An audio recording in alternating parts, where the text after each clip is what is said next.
اهدنا الصراط المستقيم صراط الذين أنعمت عليهم غیر المغضوب علیہم ولا الضالین۔ پروردگارہ سورہ مبارکہ بارگاہ محمد و آل محمد میں ہدیہ ان کے توسط اور توسل سے جن مومنین نے فرش عزا کا اہتمام فرمایا ہے ان کے اعزا اقارب مرحومین و مرحومات اور تمام مومنین جو فرش عزا پر تشریف فرمائیں ان کے مرحوم بزرگان کی روح کو ایصال کرتے ہیں۔ پروردگارہ مرحومین کی مغفرت فرما، درجات بلند فرما، شفاعت محمد و آل محمد نصیب فرما۔ ربنا تقبل منا انک انت السمیع العلیم بحق محمد و آلہ الطاہرین۔ بلکہ درود بھیجیں گے بارگاہ محمد و آل محمد۔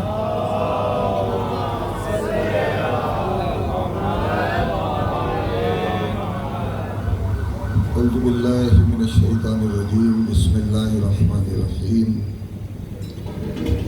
الحمد للہ رب العالمین، الصلاۃ والسلام علی اشرف الانبیاء والمرسلین وخاتم النبیین ابی القاسم محمد اللہم صلی علی محمد ثم الصلاۃ والسلام علی اہل بیتہ الطیبین الطاہرین المعصومین ولعنۃ اللہ علی اعدائہم اجمعین من الآن الی قیام یوم الدین۔ اما بعد فقد قال رسول اللہ الاعظم جد الحسن والحسین سید القونین صلی اللہ علیہ وآلہ وسلم ان الحسین مصباح الہدی والسفینۃ النجات۔ مل کے ایک مرتبہ درود بھیجیں گے بارگاہ محمد و آل محمد۔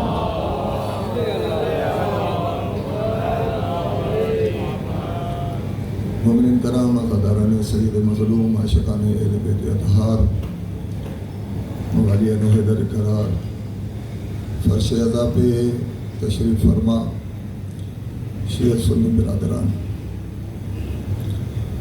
سالانہ ذکر محمد و آل محمد اور عزاداری شہدائے کربلا کا پاکیزہ سلسلہ ہے، اور ہر سال کی طرح اسی مقررہ تاریخ پر آج بھی مجلس عزا اور عزاداری کا اہتمام کیا گیا ہے۔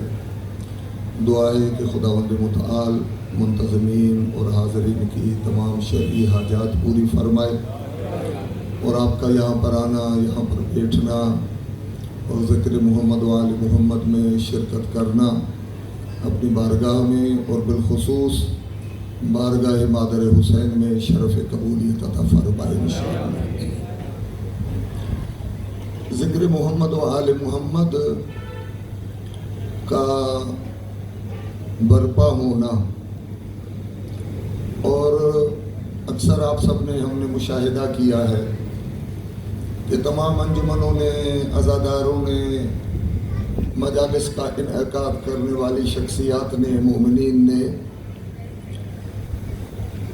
کچھ نہ کچھ ایام جو ہیں وہ اپنے اوپر لازم قرار دیے کہ اس فلاں تاریخ کو فلاں مقام پر ذکر محمد و آل محمد کا اہتمام کیا جائے گا۔ یہ حسینی پروگراموں کا انعقاد اپنے اوپر واجب قرار دینا اور پھر چاہے حالات کچھ بھی ہوں اس پروگرام کو منعقد کرنا، یہ خود مزاج اسلام کے 100% مطابق ہے، 100% مطابق ہے۔ اکثر ہمارے ہاں لوگ کہتے ہیں کیا ضروری ہے کہ آپ اسی تاریخ کو پروگرام کریں. مثلاً 4 ربیع الاول 5 کی شب یہاں درگاہ سید اشرف علی شاہ اور ایلی کاٹ کے پیڑ میں پتہ نہیں کتنے برسوں سے یہ مجلس عزا اور عزاداری کا اہتمام کیا جاتا ہے. بھائی کیا ضروری ہے کہ 4 ربیع الاول کو آگے پیچھے کر سکتے ہیں؟ جی جناب نہیں کرتے. کیوں نہیں کرتے؟ کیوں بضد ہیں؟ اس لیے کہ یہ درس ہمیں اس دین نے سکھایا ہے جس دین کا بچانے والا حسین ہے. کیوں مخصوص تاریخ کو آپ نماز جمعے کو ہی کیوں پڑھتے ہیں؟ نماز جمعہ کو ہی ہوگی. اگر تاریخ میں کسی نے بدھ کو نماز جمعہ پڑھا لی تو آپ کہتے ہیں اس کا دماغ درست نہیں تھا، شراب کے نشے میں دھت تھا، اس نے دین اسلام کے اصولوں کو کراس کیا، پامال کیا، اور آج تک اس کا نام اسلام کی تاریخ میں اچھے لفظوں سے نہیں پکارا جاتا. تنقید کا نشانہ ہے، تعریف نہیں ہو رہی. تو جس نے دن بدلا اس پر تو آپ تنقید کرتے ہیں، پھر خود کہتے ہیں کہ دن تبدیل کرو. جی نہیں، جس طرح ماہ مبارک رمضان کا چاند طلوع ہونے سے روزہ لاگو ہوتا ہے، جس طرح محرم کی عزاداری محرم کی پہلی سے شروع ہوتی ہے، اسی طرح جس مومن نے حسین کے دامن سے قصب فیض کرتے ہوئے اسلام کے مزاج کو محسوس کرتے ہوئے اپنے لیے کسی دن کا تعین کر لیا ہے تو وہ وصیت بھی کرتا ہے کہ بیٹا میں مر جاؤں مگر اسی تاریخ کو مجلس حسین منعقد کر ڈال. مجلس حسین منعقد کرنا، یہ ذکر محمد و آل محمد کا پروگرام. نہ آپ موسم کی پرواہ کرتے ہیں، نہ آپ برسات کی پرواہ کرتے ہیں، اور پھر آپ تو یہ شعر گنگناتے ہوئے مجلس میں آ جاتا ہے، ماتمی پر موسموں کا کیا اثر، ماتمی کا صاحبہ حسین ہے. تو صرف حیدرآباد میں عزاداری تھوڑی ہوتی ہے، وہاں پر ہوتی ہے جہاں برف باری ہوتی ہے، اور لوگ برف باری میں ماتم کر رہے ہیں. اب کہ پاکستان میں 1-2 برس پہلے شدید قسم کا سیلاب آیا تو لوگوں نے سمجھا شاید سیلاب کی وجہ سے عزاداری رک جائے گی، مگر گھٹنوں بھر کمر کی تعداد میں پانی کھڑا تھا. اس میں تعزیہ کاندھوں پر اٹھائے، عزادار نوحے پڑھ رہے تھے، ماتم کر رہے تھے، اور انہوں نے اعلان کیا کہ یہ سیلاب کون ہوتا ہے؟ حسینیت کا رستہ روکنے والا، جس حسینیت کو فرعونیت کا سیلاب، نمرودیت کا سیلاب، یزیدیت کا سیلاب نہ روک سکا، اسے پانی کے چند قطرے کیا روک پائیں گے؟ مل کے درود بھیجیں گے اپنے حوصلے کی بلندی کے لیے بارگاہ محمد و آل محمد. تو ہر حال میں، ہر جگہ، ہر مومن، اور بظاہر وہ ٹکر لیتا ہے کبھی حکومتوں سے، کبھی انتظامیہ سے، کبھی بڑے بظاہر نظر آنے والے قوی اور طاقت مند دشمن سے ٹکر لیتا ہے. اور وہ جو ٹکر لینے والا ہوتا ہے وہ سارا سال بیچارہ سماج کا، معاشرے کا کوئی مسکین، کوئی غریب، کوئی انتہائی کمزور بندہ ہوتا ہے، مگر جب بات آتی ہے عزاداری حسین پر تو پھر وہ کمزور نہیں رہتا، حسینیت اس کی طاقت بن جاتی ہے. حسینیت اس کی طاقت بن جاتی ہے. تو بہرحال یہ پاکیزہ سلسلہ قرآن کریم میں ایک آیت کریمہ ہے. اگر آپ درود بھیجیں گے مکمل توجہ کے ساتھ تو میں آپ کی بارگاہ میں عرض کر پاؤں گا بلند آواز سے. اللہم صلی علی محمد و آل محمد. قرآن کریم کی ایک معروف آیت ہے جو شیعہ سنی اپنی خواتین کو، اپنے بچوں کو یاد کرواتے ہیں. اور معروف اس آیت کا نام رکھا ہوا ہے آیت الکرسی. ماشاءاللہ یہ کوئی نیا نام نہیں ہے. اور آپ تو اہل بیت کے ماننے والے ہیں. پوری اسلام کے تمام فرقوں پر نگاہ دو رہے ہیں, تمام فرقوں پر. مکمل ذمہ داری کے ساتھ عرض کر رہا ہوں, قرآن کے 30 پاروں کا نام تمام امت میں مشترکہ ہے. یہ پارہ اول ہے, یہ دوسرا ہے, یہ سیقول ہے, یہ تلک الرسل ہے, یہ لن تنالوا البر ہے, یہ ہے. 30 پاروں کے نام شیعہ کے پاس, سنی کے پاس. 114 سورتوں کے نام, یہ سورہ مبارک فاتحہ, یہ بقرہ, یہ آل عمران, یہ سورہ یونس, یہ سورہ نوح, یہ سورہ محمد, یہ سورہ یاسین, یہ سورہ رحمان. 114 سورتوں کے نام مشترک. 30 پارے, سب فرقے وہی نام پکارتے ہیں. مگر اس سے آگے ذرا بڑھے. 30 پارے ہو گئے, 114 سورتوں کے نام ہو گئے. توجہ ہے آپ کی؟ مولا آپ کو سلامت رکھے. توجہ ہی چاہتا ہوں تاکہ ہم کسی نتیجے پر پہنچ سکیں. 114 سورتوں کے نام امت مسلمہ میں مشترکہ. 30 پاروں کے نام امت مسلمہ میں مشترکہ.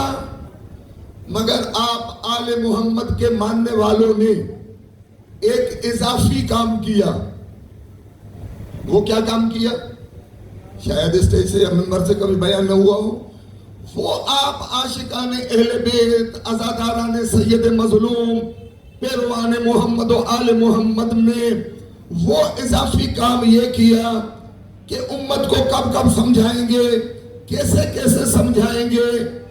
قرآن کریم میں جو آیتیں محمد اور آل محمد اور خصوصاً اہل بیت اطہار کی شان میں نازل ہوئی تھی, آپ نے 30 پاروں کی طرح 114 سورتوں کی طرح آل محمد کی شان میں نازل ہونے والی آیتوں کے بھی نام رکھ لیے, جو امت میں دوسرے فرقوں کے پاس آپ کو نہیں ملیں گے. مثال کے طور پر عرض کروں گا, آپ سمجھ جائیں گے. آپ نے ایک آیت کا نام رکھا, آیت کا نام, سورے کا نہیں. 114 سوروں کا نام مشترک ہے, پارے کا نہیں. بار بار عرض کر رہا ہوں, 30 پاروں کا نام پوری امت کے پاس مشترک ہے. یہ دوسرا, یہ تیسرا, آخری ام یتساءلون 30واں پارہ. پہلا سورہ سورہ فاتحہ, پھر سورہ بقرہ, اس طرح ہوتا ہوتا آخری سورہ والناس. سب کے پاس مشترک. مگر ان سورتوں میں چھپی ہوئی وہ آیات, وہ خدا کا بیان کیا ہوا جملہ, وحی کے نزول کا وہ جملہ کہ جو آل محمد اور اہل بیت اطہار کے شان کو واضح کرتا ہے.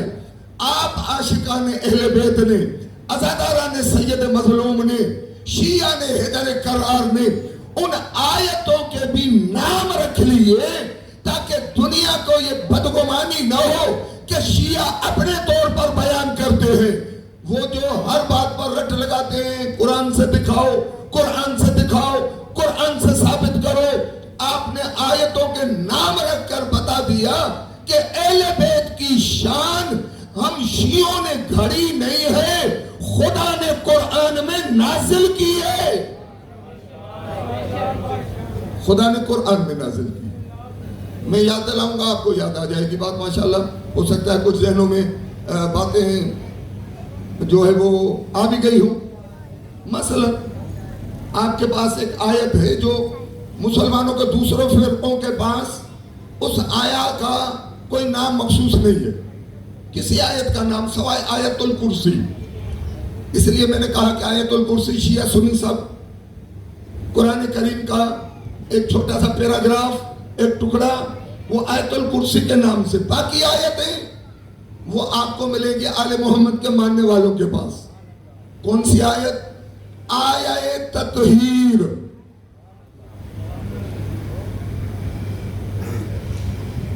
آپ نے غور فرمایا؟ آیے تطہیر دوسرے کسی فرقے نے نہیں بتایا. جب آئیں گے در آل محمد کے ماننے والوں کے پاس،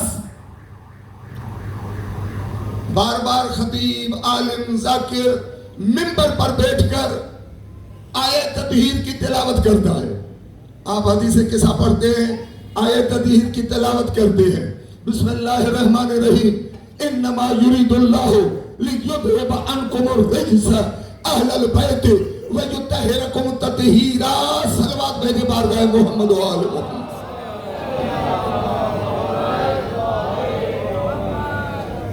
اس کی اتنی ریپیٹیشن ہوئی ہے، اتنا مرتبہ اس آیے کریمہ کو دہرایا گیا ہے کہ ہر مومن کو، مثلا آپ بزرگان تشریف فرمائیں، یہ بچے یہاں پر حاضر ہیں مجلس میں، بہو بیٹیاں، ہماری خواتین، کوئی مومن شاید ہو کہ جسے آیہ تطہیر یاد نہ ہو. آیہ تطہیر سنا دو، وہ کہہ دیتا ہے انما یرید اللہ لیذھب عنکم الرجس اہل البیت ویطہرکم تطہیرا. یہ آیہ تطہیر، اس آیت کا نام آپ عزاداروں نے آیہ تطہیر رکھ کر اپنے بچوں کو یاد کروا کر ان مجالس کے ذریعے دنیا کو بتا دیا کہ آپ کا مفتی بھی شاید بیان نہ کر سکے، مگر فرش عزا پر بیٹھنے والا بچہ بتائے گا کہ آل محمد کی عصمت اور طہارت ہم نے وضعی نہیں بنائی، خدا نے قرآن میں نازل کی ہے. ہم ان کے ماننے والے ہیں جو معصوم عن الخطا ہیں. ہم ان کے ماننے والے ہیں کہ جن کے اللہ اکبر، بلند آواز سے، بلند آواز سے، حیدری اللہم صلی علی محمد و آلہ. یہ سمجھیں ایک تقریباً پورے عشرے کا موضوع ہے، مگر میں سمیٹ کر پرسی بنا کر یہ آج کی مجلس میں آپ عاشقان اہل بیت کی بارگاہ میں عرض کر رہا ہوں، تاکہ ہمارے بزرگوں کی طرف سے ہمارے جوانوں تک، ہمارے بچوں تک، ہماری ماؤں بہنوں بہو بیٹیوں تک یہ آواز پہنچ جائے کہ آل محمد کے در سے کسب فیض کرنے والے ہمارے بزرگوں نے، ہمارے علماء نے اور کچھ روایات معصومین کے ذریعے سے ان آیتوں کے مخصوص نام رکھ کر، مثلا ایک آیت ہے، ابھی مجھ سے پہلے اشعار پڑھے جا رہے تھے اور ان اشعار میں ولایت امیر المومنین کی بات کی جا رہی تھی، ولایت مولا کائنات کی بات کی جا رہی تھی. اور ہمارے ہاں بلکہ شیعہ سنی کتب میں اعمال کی قبولیت کی شرط، نماز کی اہمیت اپنی جگہ، کوئی مسلمان نماز کی اہمیت کا انکار نہیں کر سکتا، ماہ مبارک رمضان کے روزے کا انکار نہیں کر سکتا، واجبات دین کا انکار نہیں کر سکتا، کیونکہ یہ اتھینٹک اصول ہے شیعہ سنی کے پاس کہ اگر کسی نے نہ پڑھنا، کوتاہی، غفلت، یہ الگ بات ہے، مگر اس چیز کا انکار کرنا یہ مسلمان کو کافر بنا دیتا ہے. مثلا میں نماز پڑھتا ہوں یا نہیں پڑھتا یہ الگ معاملہ ہے، پڑھتا ہوں الحمدللہ اچھی بات، اگر نہیں پڑھتا یہ میری کوتاہی ہے، میری غفلت ہے، میں پابندی نہیں کرتا، یہ کمی ہے میرے کردار کی کہ میں محمد و آل محمد کے احکامات پر عمل نہیں کرتا. مگر کوئی بھی نمازی اگر ایسا مل جائے کہ وہ کہے کہ نہیں نماز کا وجود ہی نہیں ہے، میں نماز کا خدا نے خواستہ انکار کرتا ہوں، تو نماز کا انکار انسان کو کفر کی طرف لے جاتا ہے. ماہ مبارک رمضان کے روزہ رکھتا ہے نہیں رکھتا یہ الگ معاملہ ہے، نہیں رکھتا گناہگار ہے، رکھتا ہے واجب کو ادا کرتا ہے. اور اگر کوئی مسلمان کہے کہ میں رمضان کے روزوں کا انکار کرتا ہوں خدا نے خواستہ، تو یہ شیعہ سنی علماء کا متفقہ احادیث کے مطابق فیصلہ ہے کہ یہ دائرہ اسلام سے خارج ہو جائے گا. اسی طرح حج کا انکار، اسی طرح زکوٰۃ کا انکار انسان کو دائرہ اسلام سے خارج کر دیتا ہے. ادا کرنا نہ کرنا یہ الگ معاملہ ہے، کمی ہے، کوتاہی ہے، نافرمانی ہے، گناہ کا سبب ہے، مگر انکار کافر بنا دیتا ہے. ٹھیک ہے، تو یہ تمام واجبات جب ادا کرے کوئی بندہ، نمازی ہو، روزہ دار ہو، حاجی صاحب ہو، زکوٰۃ ادا کرنے والا ہو، تمام واجبات ادا کرے. اور حدیث پیغمبر ہے کہ اگر ولایت اہل بیت بالخصوص ولایت مولا کائنات کا قائل نہ ہو، نماز تو پڑھ لی، روزہ رکھ لیا، حج کر لیا، زکوٰۃ ادا کر دی، ولایت امیر المومنین کا قائل نہیں ہے تو عمل کیا مگر یہ عمل درجہ قبولیت تک نہیں پہنچے گا. نماز ہے قبول نہیں ہو رہی، روزہ ہے مکمل اہتمام کے ساتھ رکھا، کوئی ایسا کام نہیں کیا کہ روزہ باطل ہو جائے، کوئی ایسا کام نہیں کیا کہ روزہ مکروہ ہو جائے، سحری کے ٹائم پر اس نے کھانا پینا بند کیا، پھر افطاری کے وقت پر اس نے افطار کیا، ہر چیز کی پابندی کی، مگر اگر یہ روزہ دار، اس سے بڑھ کر پیغمبر کی روایت ہے جو میں آپ کی بارگاہ میں اگر درود بھیجیں گے تو عرض کر پاؤں گا مولا کائنات کی ولایت کے حوالے سے. اللہم صلی اللہ علیہ. پیغمبر نے کیا فرمایا؟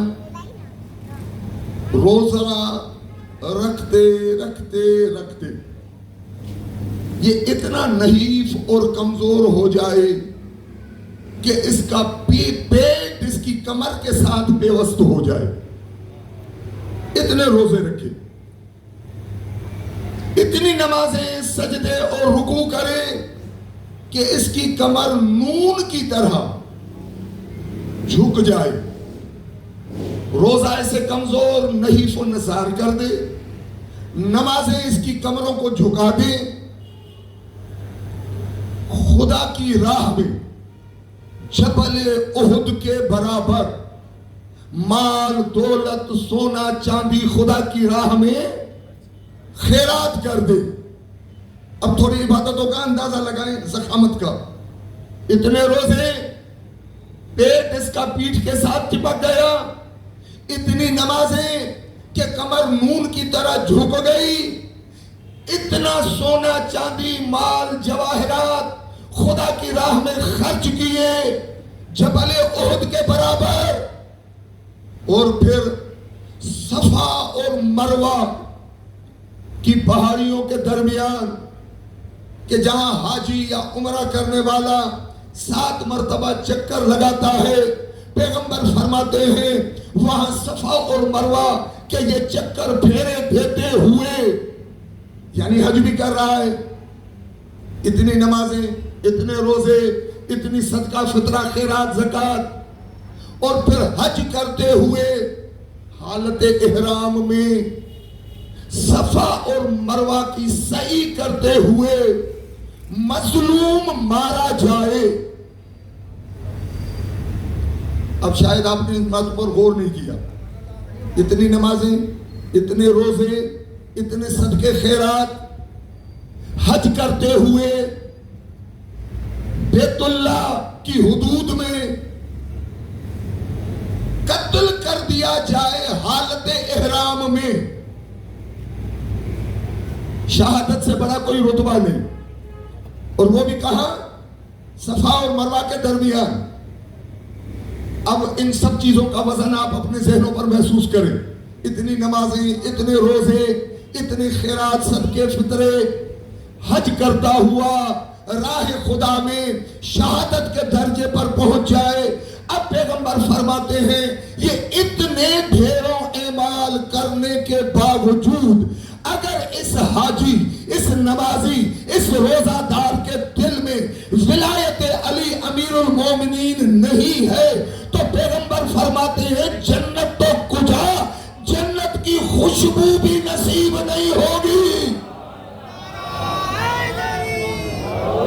نہیں اسی طرح نہیں ہے، ملک کی بلند آواز سے نعرہ حیدری۔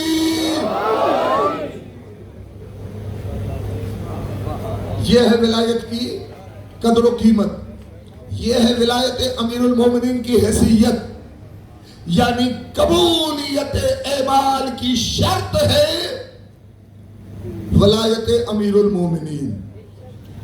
ٹھیک ہے، اب جب اس قدر اعمال اگر بغیر حب علی کرنے والا کرتا رہے تو پھر کیا ہوگا؟ کوئی عمل قابل قبول نہیں ہے۔ نمازیں منہ پر مار دی جائیں گی، روزے صدقے فطرے خیراتیں پلٹا دی جائیں گی، شہادت کوئی فائدہ نہیں دے گی، حج کسی کام کا نہیں ہے۔ اور الحمدللہ اس مرتبہ خداوند متعال نے محمد و آل محمد کی کرم نوازی سے مجھے سعادت حج نصیب فرمائی 2024 میں۔ حج پر جانے کے بعد میں نے جو ایک بات شدت کے ساتھ محسوس کی وہ آپ کی بارگاہ میں عرض کرنا چاہتا ہوں، اور وہ یہ بات میں نے محسوس کی کہ اگر حاجی اس مرتبہ 18,34,000 یہ فگر ہے جو آفیشلی اناؤنس کی گئی کہ پوری دنیا کے ممالک سے جو حجاج کرام مکہ معظمہ میں تشریف لائے حج بیت اللہ کے لیے، ان کی تعداد تھی 18,34,000۔ یہ تقریباً 18.5 لاکھ مسلمان حج کرنے کے لیے آئے۔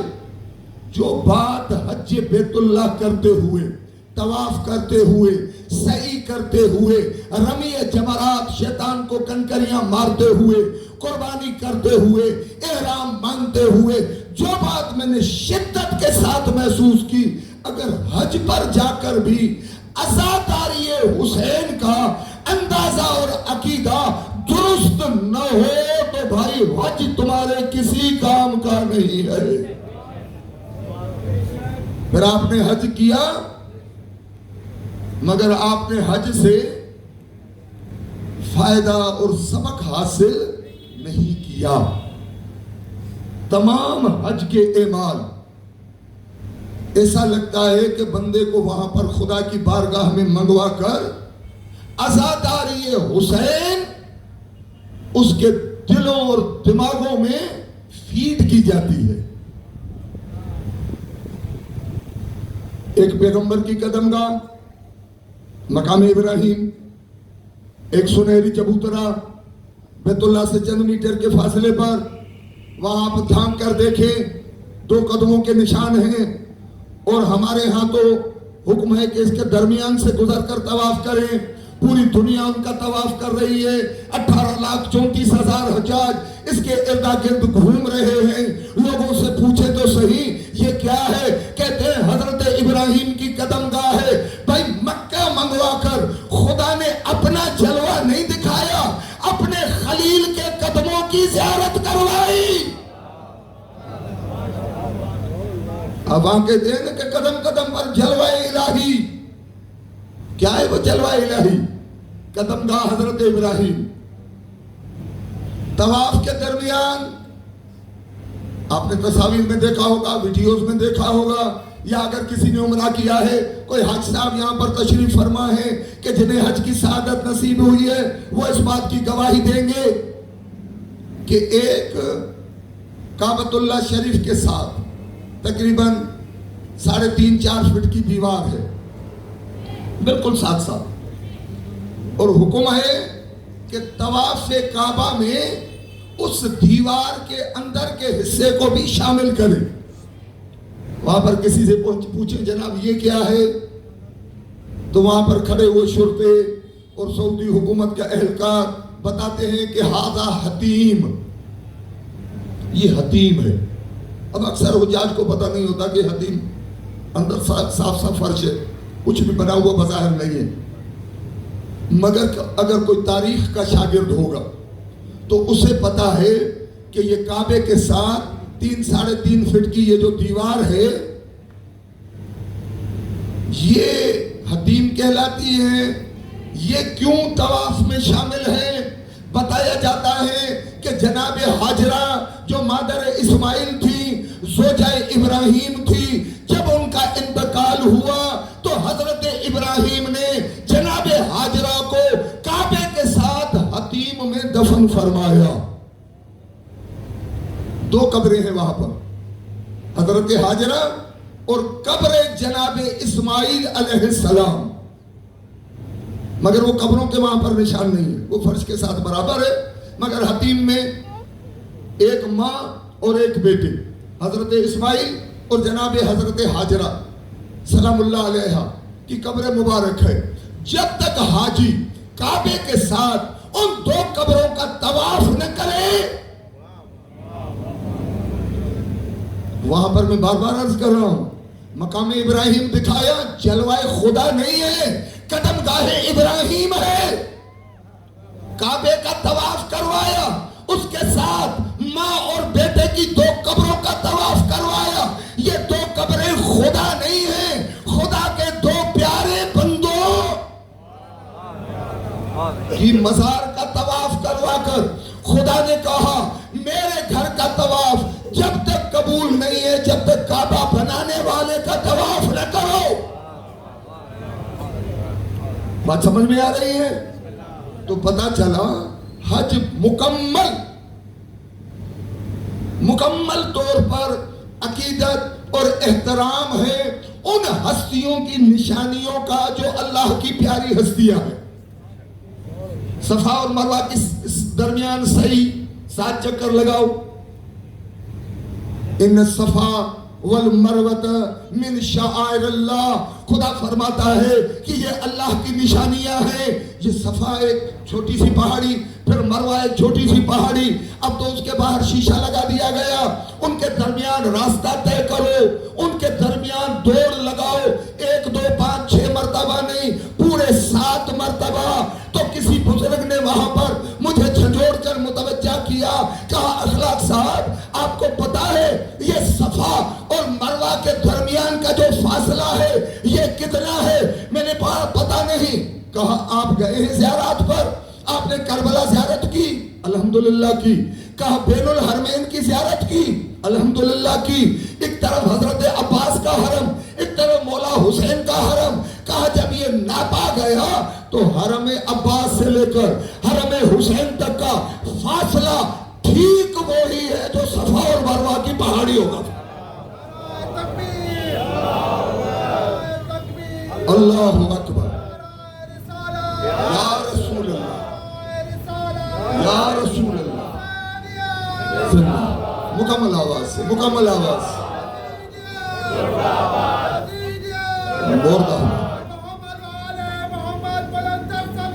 اللہم صلی علی محمد وآل محمد.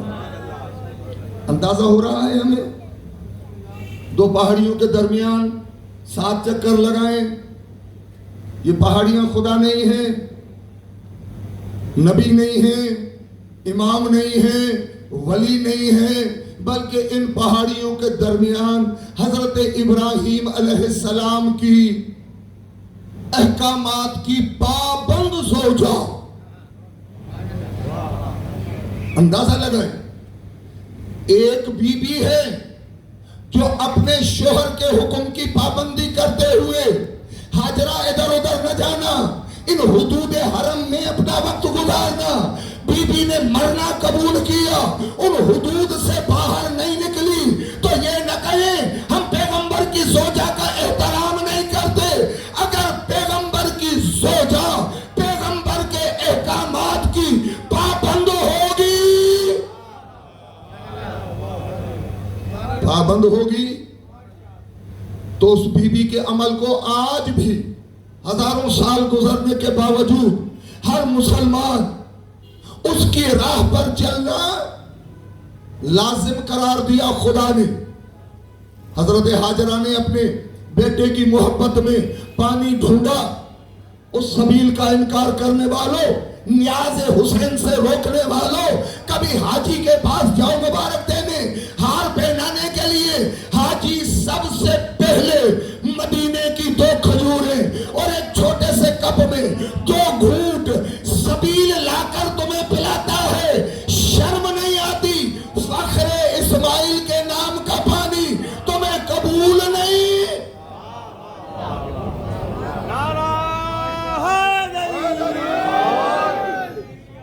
مل کے درود بھیجیں گے بار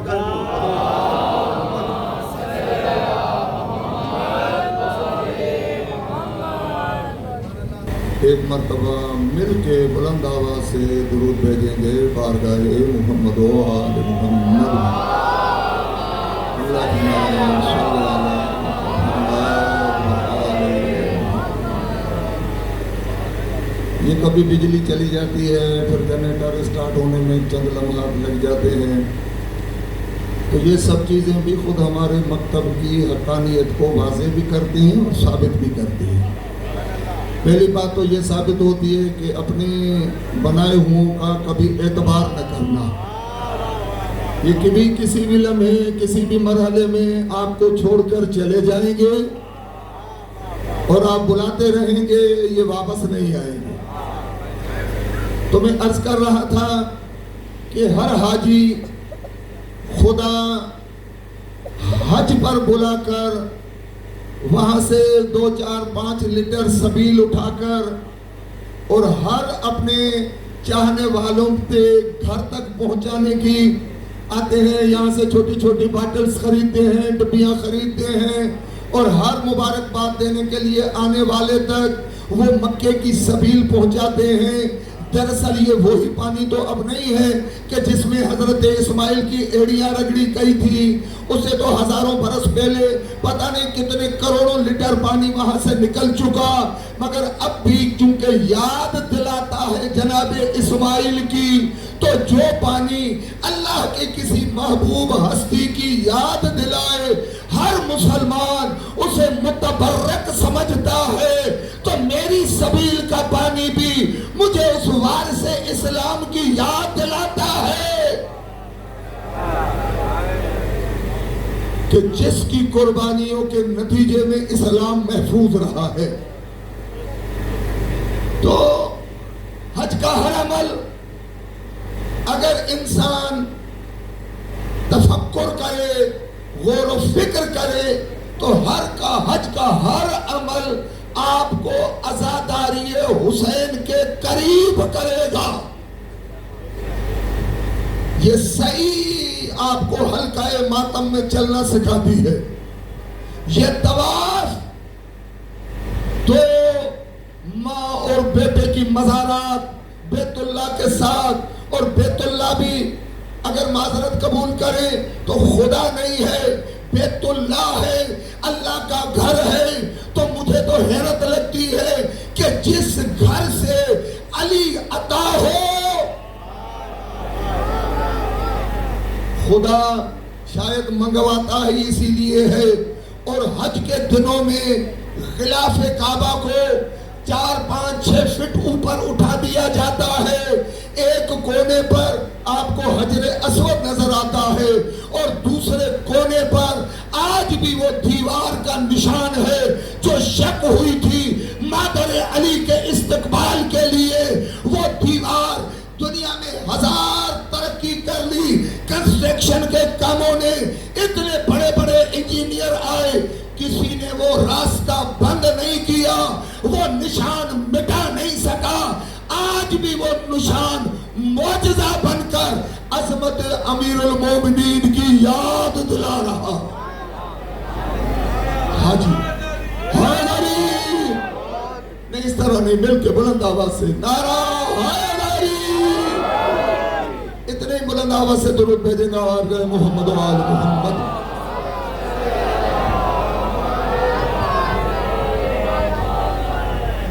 وہاں پر بھاگنا، وہاں پر دوڑنا، وہاں پر احرام پہننا، وہاں پر سبیل پینا زمزم کی، جب تھک جاؤ سبیل پیو، جب تھک جاؤ سبیل پیو، دو معصوموں کی، دو مقدس ہستیوں کی مزارات کی زیارت کرو۔ بظاہر کوئی مزار وہاں موجود بھی نہیں ہے، مگر یہ پتا ہے کہ یہاں پر مدفون ہے۔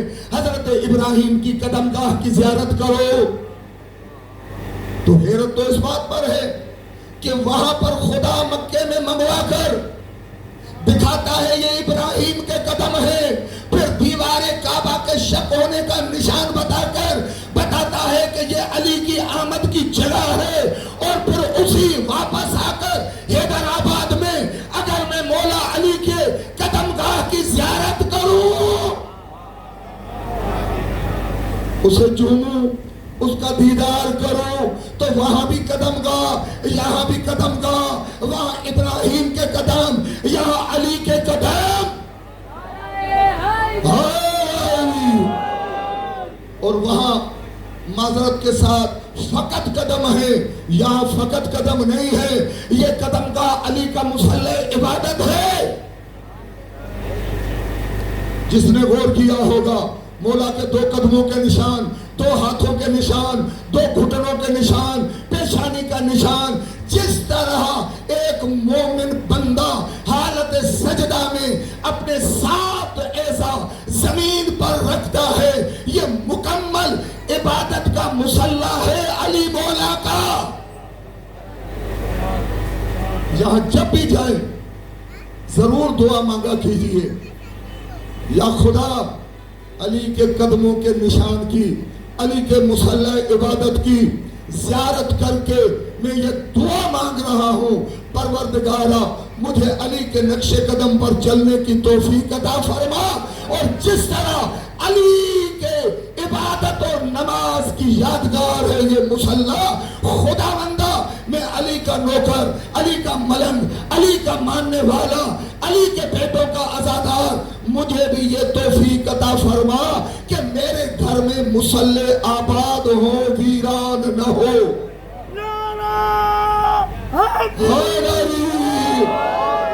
مجھے بھی مصلی کی زینت بناؤ کہ جہاں جہاں میں علی کی نشانیاں دیکھتا ہوں، علی مجھے بندگی رب کی طرف بلاتے ہیں۔ کعبے کی طرف جاؤ، علی کو یاد کرو۔ کعبہ کیا قبلہ، علی کی ولادت گاہ کو اگر خدا نے پہلے سے قبلہ بنا دیا تھا تو ہر مومن ادھر سجدہ کرتے ہوئے، منافق کرے یا نہ کرے، مومن تو کرے۔ مومن سجدوں سے کیوں بے اعتنائی برتے؟ مومن کی ذمہ داری ہے کہ سجدہ کر کر کے دنیا کو علی کی یاد دلائے۔ زیادہ گفتگو کو طول نہ دوں، اگر تھک نہیں گئے تو ایک مرتبہ درود بھیجیں، طاقتور اور توانا درود۔ اللہم صلی علی محمد۔ عزاداری امام مظلوم اور حج، یہ خود ایک موضوع ہے کہ جس پر تفصیل سے گفتگو کی ضرورت ہے۔ حج کا ہر عمل آپ کو عزاداری کی طرف متوجہ کرتا ہے، حج کا ہر عمل آپ کو سچا اور پکا عزادار بننے کی تلقین کرتا ہے۔ اور آج جو آپ نے یہ فرض عزا بچھایا ہی ذکر محمد و آل محمد اور الوداعی عزاداری کے نام پر ہے۔ میں پہلے بھی عرض کرتا آیا ہوں، اور ان ایام کی مجالس میں اس بات کو دہرانا اپنا شرعی اور اخلاقی اور دینی فریضہ سمجھتا ہوں کہ خبردار خبردار یہ فکر اپنے ذہنوں میں مت سمائیے گا کہ عزاداری کو الوداع کہہ رہے ہیں۔ جی نہیں، عزاداری کو الوداع ہمارے مکتب میں نہیں ہے کوئی بھی اصول اس قسم کا۔ عزاداری کو الوداع نہیں، بلکہ یہ ایام ہیں مخصوص کہ ان میں کچھ مخصوص واقعات ہیں، انہیں یاد کرنا ہے۔ باقی اگر کسی معصوم کی شہادت ہوگی، مجلس ہوگی، عزاداری ہوگی، اگر میرے بابا کا سوئم ہوگا، میرے بھائی کا چہلم ہوگا، میرے کسی عزیز کی برسی ہوگی تو میں اس کا ذکر نہیں کروں گا، وہاں بھی عزاداری مولا کروں گا۔ مجلس حسین برپا ہوگی تو عزاداری تمام سال مختلف مواقع پر برپا ہوتی رہے گی۔ عزاداری کو الوداع کرنا، کہنا، یہ مفہوم عزاداری کے خلاف ہے، روح عزاداری کے خلاف ہے۔ عزاداری کو الوداع نہیں، فقط ایام کا تقاضا ہے کہ ان ایام میں چہلم کے بعد پھر جس طرح آپ سنتے ہیں کہ اہل بیت کا قافلہ واپس آیا، بس وہ یاد، وہ قافلہ، تاکہ انسانیت متوجہ ہو کربلا والوں کی طرف۔ سبب یہی ہے، بس اس کے علاوہ کچھ نہیں کہ عزاداری کو الوداع کہہ دیں اور رہے تو اگلے برس ہم اور یہ غم جی نہیں۔ بی بی آپ ہمیں توفیق عطا فرمائیے، آپ کی دعا کی ضرورت ہے کہ آپ کے بچوں کا غم میری زندگی کا اثاثہ ہے، آپ کے بچوں کا غم میری نجات کا ذریعہ ہے، آپ کے بچوں کا غم میری زندگی کے کسی لمحے مجھ سے جدا نہیں ہوگا، ہر عزادہ۔ اور آج کی گفتگو کی آخری بات، جب میں نے آپ کو متوجہ کیا کہ دنیا نے پاروں کے 30 نام رکھ لیے، دنیا نے 114 سورتوں کے نام رکھ لیے، آپ عاشقان اہل بیت نے کچھ آیتوں کے نام رکھے۔ یہ آیت مودت ہے تاکہ کوئی بچہ بھی پڑھ کر بتا سکے کہ اہل بیت کی مودت قرآن کے حکم کے مطابق واجب ہے۔ یہ حق مودت ادا کرنے کے لیے ہم یہاں پر حاضر ہیں۔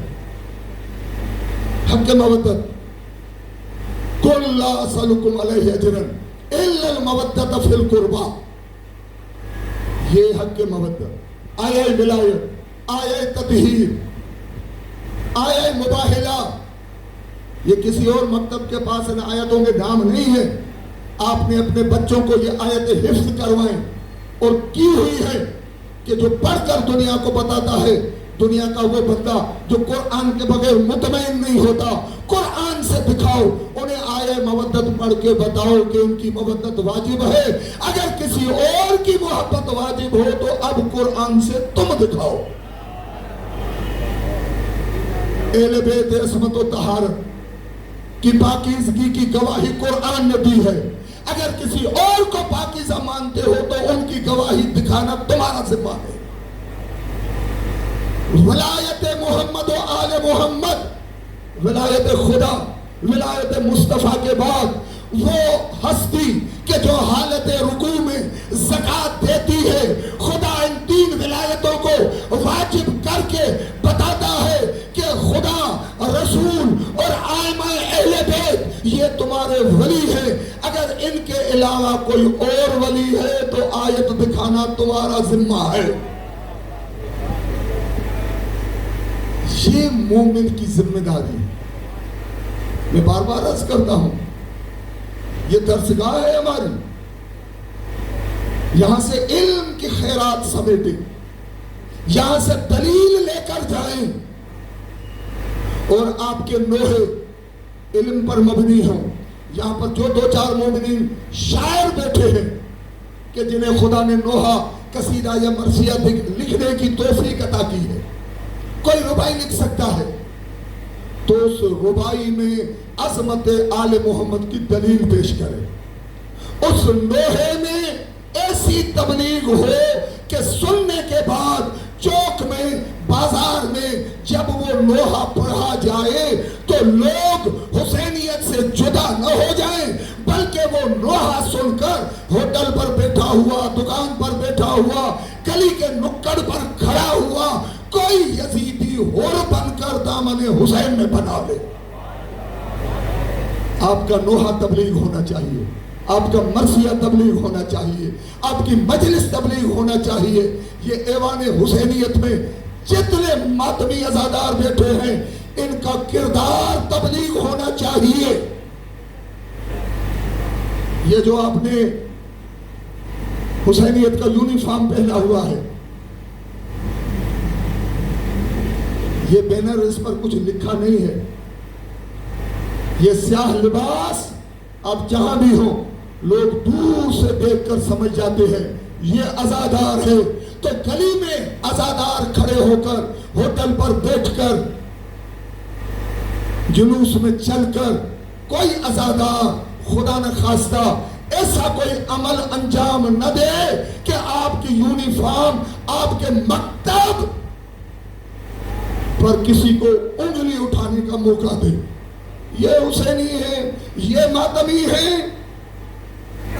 اور میں نے عرض کی کہ 18,34,000 حاجی آئے. ذی الحج پہلے آتا ہے، حج کا مہینہ. حسین کی عزاداری کا مہینہ محرم اس کے بعد آتا ہے. ذی الحج اسلامی سال کا 12واں مہینہ، محرم اسلامی سال کا پہلا مہینہ. خدا نے اپنے گھر 18,34,000 حاجیوں کو منگوا کر عزاداری کی تربیت دی کہ عزاداری اللہ کے محبوب بندوں کی یاد منانے کا نام ہے. اب جب آپ واپس آئے اور پھر حسین نے، خدا کے ولی نے، خدا کے برگزیدہ بندے نے، سید الشہداء نے، قرآن اور اسلام کے وارث حسین نے جب بلایا تو خدا کے گھر میں 18,34,000 اور حسین کے در پر کروڑوں عزادار حاضر ہو کر. وہاں پر ایک حاجی صاحب مجھ سے کچہری کر رہے تھے بیت اللہ میں. بیت اللہ زمزم پی کر بیٹھے ہیں. وہ کہتے ہیں کہ دیکھو اخلاق صاحب، یہاں پر خدا نے منگوایا ہے، آپ کو کوئی بے نمازی نظر آ رہا ہے؟ میں نے بولا نہیں، سب نماز پڑھ رہے ہیں. جی ہاں سب پڑھ رہے ہیں. بولا آپ کی عزاداری میں نے بولا تم نے خدا کا گھر تو دیکھ لیا، خدا کا در تو دیکھ لیا، تم نے در حسین پہ حاضری دی ہے کبھی 40 پر گئے ہو؟ کہا نہیں قبلہ. میں نے بولا دعا خدا کے گھر بیت اللہ میں مانگتا ہوں، خدا تمہیں توفیق عطا فرمائے. ایک مرتبہ در حسین پر جا کر دیکھنا، یہاں 18 لاکھ نماز پڑھتے ہیں، وہاں 5 کروڑ عزادار جمع ہو کر دنیا کی سب سے بڑی جماعت بنا کر اعلان کرتے ہیں کہ عزادار بے نمازی نہیں ہوتا. در حسین پر نماز سجدہ ادا کر کے. میں نے بولا تم حیدرآباد میں ہم پر انگلی اٹھاتے ہو کہ بے پردہ عورتیں. خدا نے پردہ رکھا، حسین نے پردہ بچایا. اپنے در پر بلا کر ان 5 7 کروڑ 2 کروڑ 4 کروڑوں میں تو مانو گے نا، اتنے لوگوں میں لاکھوں خواتین ہوتے ہیں. ایک بیٹی بے پردہ دکھاؤ. دنیا کے سب سے بڑا پردے کا اہتمام حسین کے در پر، دنیا کی سب سے بڑی جماعت کا اہتمام حسین کے در پر، دنیا کی سب سے بڑی انسانی خدمت کا اہتمام حسین کے در پر، دنیا میں سب سے زیادہ پیاسوں کو سیراب کرنے کا اہتمام حسین کے در پر، دنیا میں سب سے زیادہ لوگوں کو کھلانے کا اہتمام حسین کے در پر. آج عزادار آپ نے وہ یاد تازہ کرنے کے لیے پھر یہاں علی کاٹ کے پیڑ پر درگاہ سید اشرف علی شاہ پر عزاداروں کو جمع کر کے یہ سالانہ اہتمام کیا. میری مجلس کے اختتام کے بعد یہاں پر انجمنیں آئیں گی. آخری بات عرض کرتا چلوں آج کی مجلس کی. نوحہ خانوں، عزاداروں، ماتم گزاروں، نظر اللہ نیاز حسین، نوحہ ایسا پڑھو کہ لوگ تمہاری طرف متوجہ نہ ہو، تمہارے نوحے کی وجہ سے دھیان حسین کی طرف جائے، تمہارے ماتم کی سبب لوگوں کا پیغام حسین تک پہنچے. میری تقریر اگر خدا نے خواستہ لوگوں کو میری طرف متوجہ کرتی ہے تو پھر میں خطیب حسینی نہیں ہوں. تقریر کا مزہ تب ہے، مجلس کارگر تب ہے جب ذکر کرنے والا کوئی بھی ہو مگر عزادار اور سننے والے متوجہ ہو حسین کی طرف. آپ کا ماتم حسین کے لیے، آپ کی مجلس حسین کے لیے، آپ کا نوحہ حسین کے لیے، آپ کی سینہ زنی حسین کے لیے، آپ کا تاجیہ، آپ کا علم، آپ کی زلجنہ، آپ کا جھولا، یہ کچھ بھی آپ کا نہیں ہے، سب حسین کا ہے۔ یہ مت کہا کیجئے کہ اب میری انجمن کی حیثیت کیا ہے؟ جو انجمن ہے، نام بھلے الگ الگ ہوں مگر ہر انجمن حسین کی انجمن ہے، ہر ماتم حسین کا ماتم ہے۔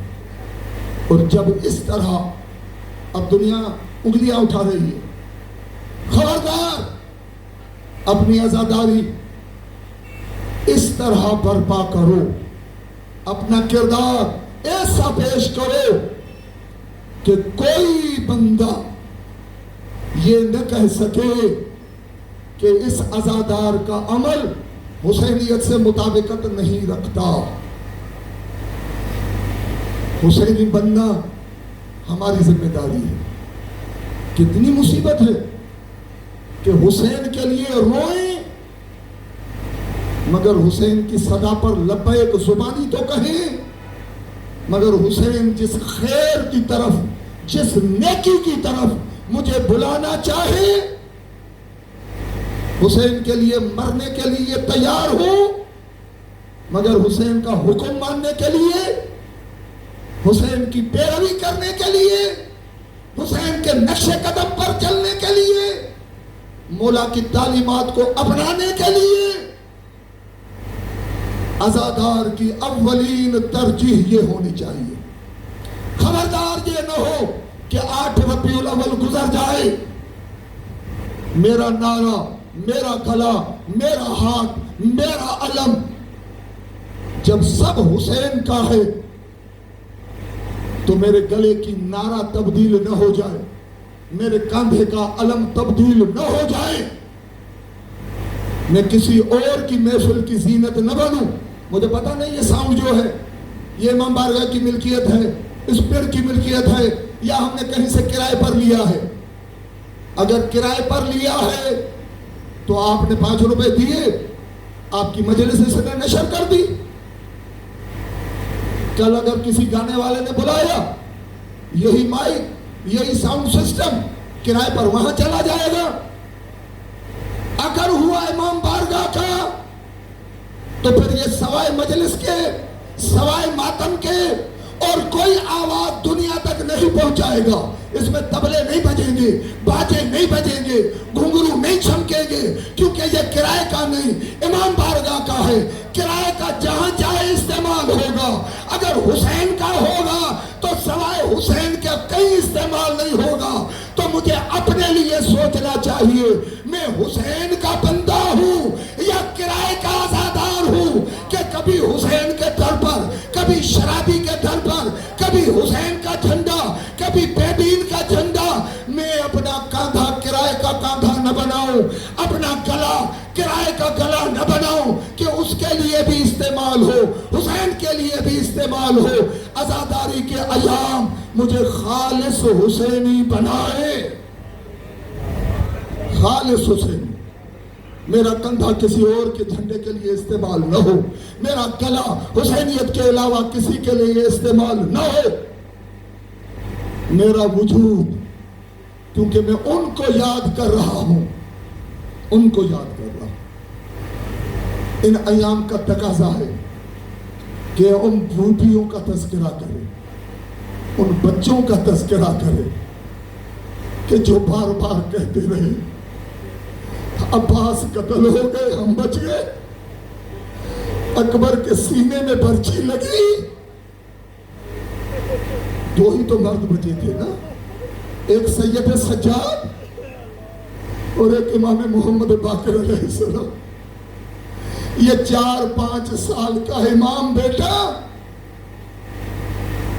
اور وہ امام، وہ بی بی، وہ حسین کی لخت جگر۔ آپ نے سیدہ سکینہ کی مجالس میں سن لیا، حسین کے سینے پہ سننے والے۔ جب حسین شہید ہو گئے تو کیا بتایا ذاکروں نے آپ کو؟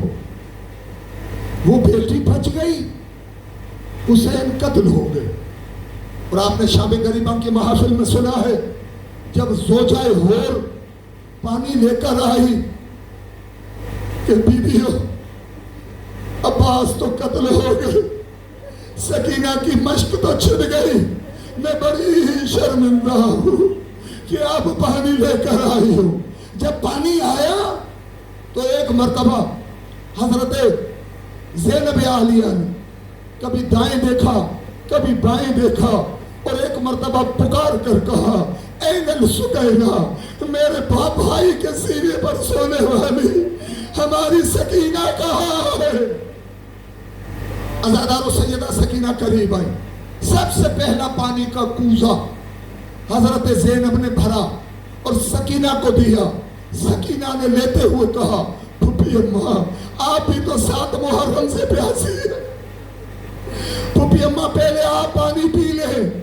سیدہ زینب نے کیا کہا؟ بی بی نے فرمایا سکینہ ہمارے نانا کا فرمان ہے کہ جب گھر میں کوئی نئی چیز آئے تو سب سے پہلے اسے دیا کرو جو سب سے چھوٹا ہو. سکینہ تو سب سے صغیر ہے اس لیے پانی تمہیں دے رہی ہوں. عزادار ہوں. ایک مرتبہ بی بی نے کوزہ لیا اور مقتل کی طرف دوڑنے لگی. حضرت زینب نے کہا سکینہ کہاں جا رہی ہو؟ سکینہ نے کہا پھپھی اماں آپ نے تو کہا جو سب سے چھوٹا ہو اسے پلایا جائے. پھپھی اماں میرا سب سے چھوٹا علی اصغر. اجرکم اللہ اجرکم اللہ. عزادارو پھر اصغر کو چھوڑا, بابا کا جنازہ چھوڑا, کربلا کے مقتل سے چلے قیدی ہو کر, اور سکینہ مشکلات دیکھتی آئی. کوفہ کی بازار, شام کی بازار, شام کا دربار, شرابی برسر منبر, کبھی حسین کا عزادار شراب کے قریب نہیں جا سکتا. کہتے ہیں کہ وہ ظالم ملعون اس کے ہاتھ میں شراب کا جام تھا, کچھ پی رہا تھا اور کچھ اس سر کے اوپر گرا رہا تھا کہ جس تشت میں سر حسین تھا. اور عزادار پھر یہ مرحلہ بھی گزرا کہ علی کی بیٹی کو شرابی کے ساتھ بولنا پڑا. سکینہ قید میں آ گئی. کہا اتنا روئی کہ ظالم کی نیند اچاٹ ہو گئی. اس نے داروغہ زندان سے پوچھا یہ میرے محل کے قریب زندان ہے, یہ کون بچی ہے جو اتنا دھاڑے مار کر روتی ہے؟ کہا یہ حسین کے سینے پہ سونے والی سکینہ. عزادارو اس ملعون نے کہا کوئی طریقہ نکالے بچی کو خاموش کرانے کا. جب تک بابا کا سر نہیں ملے گا سکینہ خاموش نہیں ہوگی. اس نے حکم دیا لے جاؤ سر حسین. اور آپ سن کر بیٹھے ہوئے ہیں 13 سفر کی مجالس میں. سر حسین آیا, ایک مرتبہ کونے میں بیٹھی ہوئی روتی سکینہ اٹھی. کہا بوا اماں پھپھی اماں مجھے بابا کی خوشبو آئی. بابا کی خوشبو. سکینہ کا سر دیا گیا جھولی میں بابا کا. ایک مرتبہ اپنے ننھے ہاتھوں میں بابا کے سر کو اٹھایا, اپنے گالوں کے قریب کیا. کہا بابا ذرا آنکھیں تو کھولے, ارے میرے کانوں کے پندے جو اپنی عید پر پہنائے. بابا ظالم نے لوٹ لیے. بابا دیکھو میرے گال چھوٹے ہیں, شمر کا ہاتھ بہت بھاری تھا, بابا مجھے مارتا رہا. عزادار و سکینہ ہو گئی زندان میں دفن. قبلہ جوادی صاحب نے ایک روایت پڑھی تھی مجھے یاد ہے. کہا کہ 2 شہید ایسے ہیں کہ جو رسیوں سے, کیونکہ رسیاں ان کے گوشت میں پیوست ہو گئی تھی. ایک زنجیر تھے موسیٰ کاظم کے اور دوسری رسی تھی سکینہ کی. سکینہ یہ رسی نانا کو دکھانا. سکینہ شہید ہو گئی، عزاداروں قید ہو گئے رہا. جب قید رہا ہوئے نا، ایک مرتبہ بیویوں نے کہا کہ ہمارے محملوں کو سیاہ پردے لگائے جائیں، ہمیں حسین کی عزاداری کے لیے ایک گھر خالی کر کے دیا جائے. اور منہ ماتھا پیٹنے والے عزاداروں، گرنیاں کرنے والے عزاداروں، یہ عزاداری زینب کی فرمائش ہے. ایک گھر کو خالی کیا گیا. بیویوں نے 3 دن تک ماتم برپا کیا. جب چلنے لگی نا تو حضرت زینب نے کہا، سجاد بیٹا، سجاد بیٹا، میرے بھائی حسین کی غیرت و رباب نظر نہیں آ رہی. ارے رباب محمل پر سوار نہیں ہوئی. حضرت سجاد گئے، دوڑتے ہوئے واپس آئے، کہا پھپھی اماں، اماں رباب سکینہ کی قبر کو لپٹ کے بیٹھی ہے، اٹھنے کے لیے تیار نہیں. عزاداروں حضرت زینب آئی، کہا رباب چلو حسین کے پاس چلے. ایک مرتبہ رباب نے کہا، بی بی حسین کو کربلا میں چھوڑا، حسین کی نشانی سکینہ یہاں پر زندان کی نظر ہو گئی. بی بی میں کیا منہ دکھاؤں گی حسین کو، میری سکینہ. عزادار و زینب و سجاد نے منا کر جب سیدہ رباب کو اٹھایا، روایات بتاتی ہے کہ ایک چھوٹی سی گٹھڑی تھی، ایک گٹھڑی تھی جو سیدہ رباب نے اپنی چادر کے پلو میں باندھ رکھی تھی. امام سجاد نے کہا، اماں رباب، سب ہمیں جو لوٹا ہوا سامان تھا واپس مل رہا ہے، یہ آپ نے گٹھڑی میں کیا اٹھایا ہے؟ یہ گٹھڑی کہا مدینہ لے جاؤ گی. کہا اماں ہے کیا؟ ایک مرتبہ جب چادر کو کھولا گیا دیکھا چند جلی ہوئی لکڑیاں تھی. سجاد نے کہا اماں یہ کیا ہے؟ کہا علی اصغر کا جلا ہوا جھولا ہے.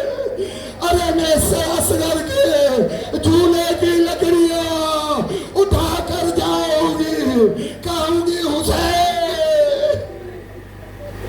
عزاداروں یہ قافلہ کربلا پہنچا. کربلا سے ہوتا ہوا ایک مرتبہ مدینہ آیا. جب دور سے روضہ رسول نظر آیا، ایک مرتبہ حضرت زینب نے خود کو محمل سے گرایا، کہا ہمیں نیچے اتارو. ارے نانا کا شہر آ گیا، ارے نانا کا شہر آ گیا. عزادارو بی بی کا نوحہ گونجا، یا مدینہ تو جدہ، اور نانا کے مدینہ لا تقبلینا، ارے ہمیں قبول نہ کرنا. فارسی کے شاعر نے کہا تھا، با برادر رفت بودم، بے برادر آمدم. ارے جب گئی تھی میرے بھائی ساتھ تھے، اگر بغیر بھائی کے آئی ہوں. عزادارو روایت کہتی ہے 3 دن تک زینب اور سجاد نے مدینے کے باہر خیمہ لگایا. مدینے والے آتے رہے، پرسہ دیتے رہے. ایک مرتبہ علی کا بیٹا حضرت محمد حنفیہ کہ جو ضعیف ہو چکے تھے، بیمار تھے، عصا کے سہارے جب پتا چلا نا سجاد لٹ کے آیا ہے، قید کاٹ کے آیا ہے، محمد حنفیہ آگے آئے. امام سجاد بیٹھے تھے کرسی پر، دیکھا چچا رہے. امام سجاد آگے بڑھے، جا کے سینے سے لگایا. محمد حنفیہ نے ایک مرتبہ گھور کے دیکھا، ہاتھ سے ہٹایا، کہا بوڑھے ضعیف میرا راستہ چھوڑ، مجھے سجاد سے ملنا ہے. سجاد نے کہا چچا نہیں پہچانا، ارے شام کے بازار میں مجھے بوڑھا کر دے. الا لعنت اللہ علی قوم الظالمین. سیعلم الذین ظلموا ای منقلب ینقلبون. ماتم حسین.